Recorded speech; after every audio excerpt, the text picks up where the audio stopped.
তো বন্ধুরা, কালো জাদু আর বশীকরণের উপর তৈরি এই সিনেমা শয়তান রিলিজ হয়ে গেছে, যেটা অজয় দেবগন আর মাধবনের সিনেমা। সিনেমার ট্রেলার যখন বেরিয়েছিল তখন সবাইকে তাক লাগিয়ে দিয়েছিল।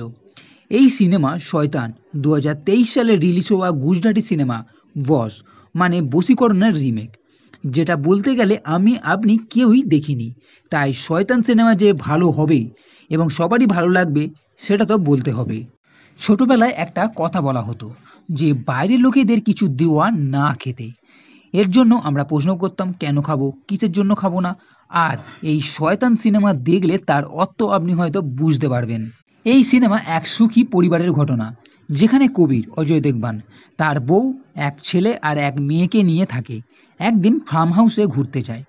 রাস্তায় একটি লোকের সঙ্গে দেখা হয়, বনরাজ আর মাধবনের সঙ্গে। কথার ছলে তাদের সঙ্গে ভাব হয় এবং বনরাজ কবিরের মেয়ে জাহ্নবীকে কিছু খাইয়ে দেয়। এরপর এদের পেছনে পেছনে ফার্ম হাউসে এসে পৌঁছায়। এরপর থেকেই শুরু হয় সমস্ত আসল ঘটনা। বনরাজ জাহ্নবীকে বশীকরণ করে নেয়। ট্রেলারে আপনি যেটা দেখেছেন সেটাই এখানে বড় আকারে দেখবেন। জাহ্নবীর মাধ্যমে পুরো পরিবারকে কিভাবে টর্চার করা হচ্ছে, এবং এই জিনিসটাই পুরো সিনেমাতে আছে। আর পুরো সিনেমাকে এমনভাবে জমিয়ে রাখবে যে আপনার বেশ ভালো লাগবে। তবে এই সিনেমা দেখে কতটা ভয় পাওয়া যাবে সে বিষয়ে সন্দেহ আছে, কারণ এমন সব সিন আছে যেগুলো দেখে থ্রিলারের ভাবটাই বেশি লাগবে, তবে ভয়ও আপনি নিশ্চয়ই পাবেন। জাহ্নবীকে দিয়ে তার পরিবারকে যে অত্যাচারের সিন আছে সেগুলো খুবই সাংঘাতিক। আর বিশেষ করে জাহ্নবী যখন তার ভাইকে মারার চেষ্টা করে, দোল্লার সিন, মাথা ফাটিয়ে দেওয়ার সিন, ছাদ থেকে ফেলে দেওয়া, এবং তার বাবা মায়ের উপর যে অত্যাচার, সব কিছুই কিন্তু আপনার চুল খাড়া করে দেবে। এটাই পুরো সিনেমাতে দেখবেন। তবে শেষের দিকে 25 মিনিট ক্লাইম্যাক্স সম্পূর্ণ আলাদা।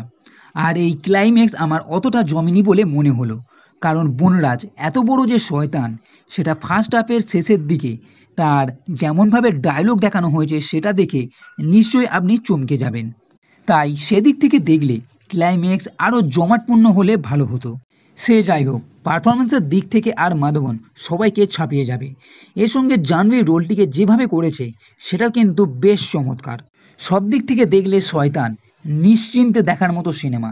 আপনি হালকা ভয়ের সঙ্গে মারাত্মক থ্রিলার ভাব যদি অনুভব করতে চান তাহলে নিশ্চয়ই এই সিনেমা দেখে নিতে পারেন। আর আমার তরফ থেকে এই সিনেমাকে আমি 3টে স্টার দেবো। তো বন্ধুরা, এই ভিডিও যদি ভালো লেগে থাকে তাহলে লাইক করো, কমেন্ট করো, শেয়ার করো, আর এই চ্যানেলটি সাবস্ক্রাইব করতে কখনোই ভুলবে না। এই ভিডিও দেখার জন্য ধন্যবাদ।